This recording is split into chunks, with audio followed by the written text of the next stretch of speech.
قومیں صنعتی طور پر کیسے ترقی کرتی ہیں، یہ سوال اکثر ذہن میں آتا ہے۔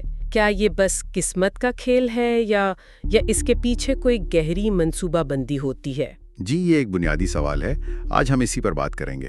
ہمارے پاس مرات یولیک کی ایک تحریر کے کچھ حصے ہیں جو معاشی تاریخ اور خاص طور پر صنعتی پالیسی کا جائزہ لیتے ہیں۔ بالکل، اور یہ مواد بتاتا ہے کہ یہ سفر، مطلب صنعتی طاقت بننے کا، مختلف ملکوں نے کیسے طے کیا۔ تو آج کی گفتگو کا مقصد یہی سمجھنا ہے کہ صنعتی کامیابی کے پیچھے کون سے تاریخی نمونے، کون سی پالیسیاں تھیں۔ جی، اور خاص طور پر یہ دیکھنا کہ کیسے سوچے سمجھے اقدامات، جن میں اکثر نوآبادیاتی طاقت اور وہ پروٹیکشنزم یعنی تحفظ پسندی کا عمل دخل تھا، انہوں نے آج کی صنعتی دنیا کی بنیاد رکھی۔ بالکل۔ آج ہم ذرا سادہ معاشی اصولوں سے ہٹ کر دیکھیں گے، مطلب عملی طور پر قومیں کیسے بنی، صنعتی ترقی کی حقیقتیں کیا تھیں، جو اکثر کافی سخت رہی ہوں گی۔ رہا ہے۔ ٹھیک ہے، تو شروعات برطانیہ سے کرتے ہیں۔ اسے ہی صنعتی انقلاب کا مرکز مانا جاتا ہے نا؟ جی ہاں، وہیں سے شروع کرنا منطقی ہے۔ تو کیا یہ صرف چند نئی ایجادات تھیں جنہوں نے سب کچھ بدل دیا؟ دستاویز تو کچھ اور ہی اشارہ دے رہی ہیں۔ کہتی ہے کہ برطانیہ نے بہت پہلے 14ویں صدی میں ہی یہ بہت دلچسپ نقطہ ہے۔ ایسی پالیسیاں اپنا لی تھیں جو امپورٹ سبسٹیٹیوشن پر مبنی تھیں، خاص طور پر اون کی صنعت میں۔ بالکل، یہ کوئی حادثہ نہیں تھا۔ برطانیہ کی صنعتی پالیسی بہت پرانی اور سوچی سمجھی ہے، نو آبادیاتی دور سے پہلے بھی اور اس دوران تو اور بھی زیادہ۔ اچھا۔ مثال کے طور پر انہوں نے صنعتی انقلاب سے صدیوں پہلے ہی یورپ سے ماہر کاریگروں کو بلانا شروع کر دیا تھا، خاص طور پر ٹیکسٹائل کے ماہرین کو۔ انہیں برطانیہ آنے کی دعوت دی تاکہ یہاں کی صنعت کو فروغ ملے۔ یہ ٹیکنالوجی ٹرانسفر کی ایک بہت ابتدائی شکل تھی۔ تو یہ شعوری کوشش تھی؟ جی بالکل، شعوری کوشش۔ پھر پروٹیکشنزم کو دیکھیں۔ کچھ قوانین بہت مشہور ہیں، جیسے وولنز ایکٹ 1699 کا، یا ہیٹ ایکٹ 1732 کا، اور آئرن ایکٹ 1750 کا۔ ان کا مقصد صرف اپنی صنعت کو بچانا نہیں تھا، بلکہ فعال طور پر اپنی کالونیوں میں، جیسے شمالی امریکہ میں، صنعتی ترقی کو دبانا تھا۔ اچھا، جیسے ہیٹ ایکٹ نے کیا کیا؟ ہیٹ ایکٹ نے امریکی کالونیوں میں ٹوپیاں بنانے اور انہیں ایکسپورٹ کرنے پر سخت پابندیاں لگا دیں۔ آئرن ایکٹ نے کہا کہ کالونیوں سے خام لوہا برٹین لاؤ، ٹھیک ہے، مگر وہاں لوہے کی تیار مصنوعات مت بناؤ۔ اوہو، مطلب صاف تھا کہ کالونیاں صرف خام مال دیں، فیکٹریاں برطانیہ میں ہی لگیں گی۔ بالکل یہی مقصد تھا، اور اس کے ساتھ ساتھ وہ نیویگیشن ایکٹس تھے۔ ہاں، ان کا بھی سنا ہے۔ ان قوانین نے برطانوی جہازوں اور تجارتی راستوں کو ایک طرح سے مونوپلی دے دی، اجارہ داری۔ جی، اس سے تجارت بھی بڑھی اور جہاز سازی کی صنعت کو بھی زبردست فائدہ ہوا۔ اور پھر سب سے بڑھ کر نو آبادیاتی نظام کا وہ استحصال۔ جی، کالونیوں کو مجبور کیا گیا کہ سستے داموں خام مال دیں اور پھر مہنگے داموں برطانوی تیار مال خریدیں۔ وہ مشہور سے رخی تجارت، ٹرائنگولر ٹریڈ۔ جی، وہ اسی ظالمانہ نظام کا حصہ تھی۔ افریقہ سے غلام، امریکہ سے خام مال، برطانیہ سے تیار شدہ اشیاء، اور سارا منافع سیدھا برطانیہ کی جیب میں۔ اور ہندوستان کی کہانی تو اس میں شاید سب سے زیادہ دل دکھانے والی ہے۔ یقیناً۔ برطانوی راج سے پہلے ہندوستان کا ٹیکسٹائل، خاص طور پر بنگال کا ململ، دنیا بھر میں مشہور تھا۔ ہاں، بنی ہوئی ہوا کہتے تھے۔ دستاویز بتاتی ہیں کہ کیسے برطانوی پالیسیوں نے جان بوجھ کر اس پوری صنعت کو تباہ کیا۔ بالکل، پہلے تو ہندوستانی کپڑے پر بھاری ٹیکس لگائے، پھر اس کی درآمدی بند کر دی اور ہندوستان کو صرف خام کپاس پیدا کرنے والا ملک بنا دیا۔ نتیجہ کیا نکلا؟ لاکھوں ماہر جلاہے بے روزگار ہو گئے، بھیک مانگنے پر مجبور ہو گئے۔ یہ ایک المیہ تھا۔ اور اس کی انسانی قیمت، وہ تو ناقابل تصور ہے۔ زراعت کا رخ بھی موڑ دیا گیا۔ جی، نقداور فصلوں کی طرف، کپاس وغیرہ، غذائی اجناس کو نظر انداز کر دیا گیا۔ اور اس سے ہندوستان میں بار بار قحط پڑے۔ ایک اندازہ ہے کہ تقریباً 6 کروڑ لوگ، 60 ملین۔ یہ ہلاکتیں براہ راست ان پالیسیوں سے جڑی تھیں جنہوں نے زراعت اور خوراک کی فراہمی کا پورا نظام درم برم کر دیا تھا۔ یہ تو بہت ہی خوفناک ہے۔ بالکل، اور اگر بڑے تناظر میں دیکھیں تو یہ صرف تجارت نہیں تھی، یہ ایک سلطنت بنانے کا منصوبہ تھا جس میں مرکز یعنی برطانیہ اپنی نوآبادیات کی قیمت پر خود صنعتی بن رہا تھا۔ یہاں تک کہ تعلیم کو بھی اسی مقصد کے لیے استعمال کیا گیا، میکالے کی حکمت عملی۔ ہاں، وہ مشہور منٹ آن ایجوکیشن۔ جی، اس کا مقصد ہی ایک ایسی ہندوستانی کلاس تیار کرنا تھا جو رنگ و نسل میں تو ہندوستانی ہو لیکن سوچ اور وفاداری میں انگریز ہو۔ بالکل، تاکہ وہ برطانوی راج کو چلانے میں مدد دیں۔ چین کی کہانی بھی کچھ کم نہیں ہے، افیون جنگیں۔ ہاں، وہ بھی اسی استحصال کی ایک مثال ہے۔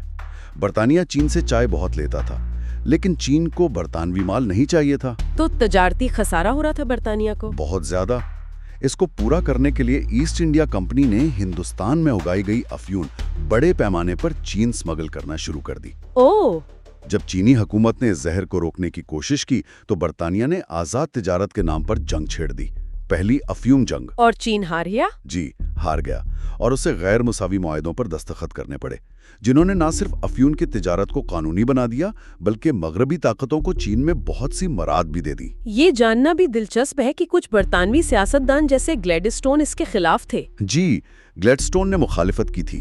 اس کی ایک ذاتی وجہ یہ بھی بتائی جاتی ہے کہ ان کی اپنی بہن افیون ملے طبی نسخوں کی عادی ہو گئی تھی۔ اچھا، تو برطانیہ نے تو اپنی سلطنت کا بھرپور استعمال کیا، لیکن باقی ملک جن کے پاس نو آبادیات نہیں تھیں یا جو دیر سے آئے، انہوں نے کیا کیا؟ کتاب تو کہتی ہے ریاستی مداخلت وہاں بھی تھی۔ جی ہاں، یہی نمونہ دوسری جگہوں پر بھی نظر آتا ہے۔ امریکہ کو ہی دیکھ لیں۔ امریکہ؟ جی، آزادی سے پہلے ہی وہ برطانوی پابندیوں جیسے ہیٹ ایکٹ اور آئرن ایکٹ جن کا ہم نے ذکر کیا، ہاں، ان کے باوجود اپنی چھوٹی موٹی صنعتیں لگانے کی کوشش کر رہے تھے۔ اچھا۔ آزادی کے بعد ان کے پہلے وزیر خزانہ الیگزینڈر ہیملٹن نے 1791 میں وہ مشہور رپورٹ آن مینوفیکچرز پیش کی۔ جی، اس کا ذکر پہلے بھی آیا تھا۔ یہ رپورٹ ایک طرح سے ایڈم اسمتھ کے آزاد تجارت کے نظریے کا جواب تھی۔ ہیملٹن نے کہا کہ نہیں، امریکہ کو صرف کھیتی باڑی نہیں کرنی، اسے صنعتی طاقت بننا ہے۔ اور اس کے لیے پروٹیکشنزم چاہیے، حکومتی مدد چاہیے۔ انہوں نے قومی کارخانے کا خیال پیش کیا، پیٹرسن نیو جرسی میں ایک صنعتی شہر بسانے کی کوشش بھی کی، شاید دنیا کی پہلی منصوبہ بند صنعتی بستیوں میں سے ایک۔ تو یہ واضح طور پر ریاستی سرپرستی تھی؟ بالکل، شروع سے ہی۔ اور جاپان؟ ان کی کہانی بھی تو ریاستی کردار کی مثال ہے، کموڈر پیری۔ ہاں، سیاہ جہاز 1853، جب امریکہ نے بندوق کے زور پر جاپان کو تجارت کے لیے کھولا۔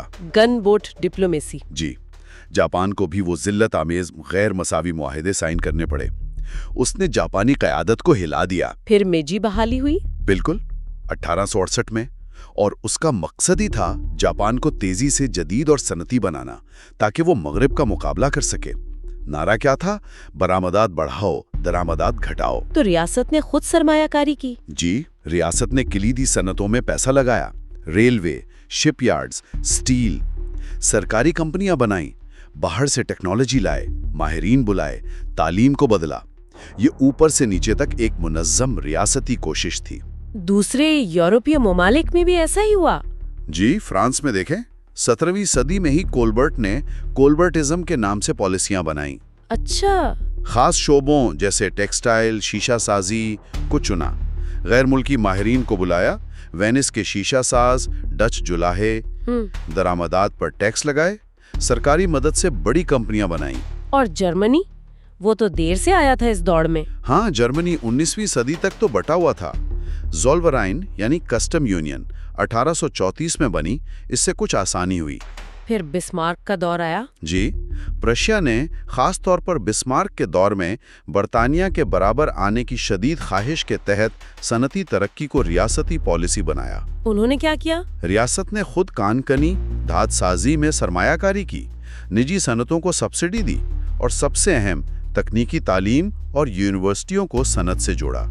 یہ ماڈل بہت کامیاب رہا۔ اور روس میں پیٹر دی گریٹ، ان کی کہانی تو کمال ہے۔ ہاں، 18ویں صدی کے شروع میں زار پیٹر نے ذاتی طور پر ٹیکنالوجی حاصل کرنے کی مہم چلائی۔ وہ یورپ گئے تھے نا؟ جی، اور کہا جاتا ہے کہ ہالینڈ کے شپ یارڈ میں ایک عام مزدور کا بھیس بدل کر مہینوں کام کیا تاکہ جہاز سازی خود سیکھ سکیں۔ بالکل، ان کی پہلی ترجیح فوجی اور بحری طاقت تھی، جس کے لیے انہوں نے ریاستی سرپرستی میں فیکٹریاں قائم کی۔ یہ تو ذاتی عزم کی انتہا ہے۔ تو تاریخ تو بالکل واضح ہے، صنعتی ترقی میں سوچی سمجھی ریاستی پالیسی کا بہت بڑا ہاتھ رہا ہے۔ جی بالکل۔ لیکن آج کل تو ہم سنتے ہیں ڈی انڈسٹریلائزیشن، خدمات کے شعبے کا عروج، تو کیا آج بھی مینوفیکچرنگ اتنی ہی اہم ہے؟ یہ بہت اہم سوال ہے۔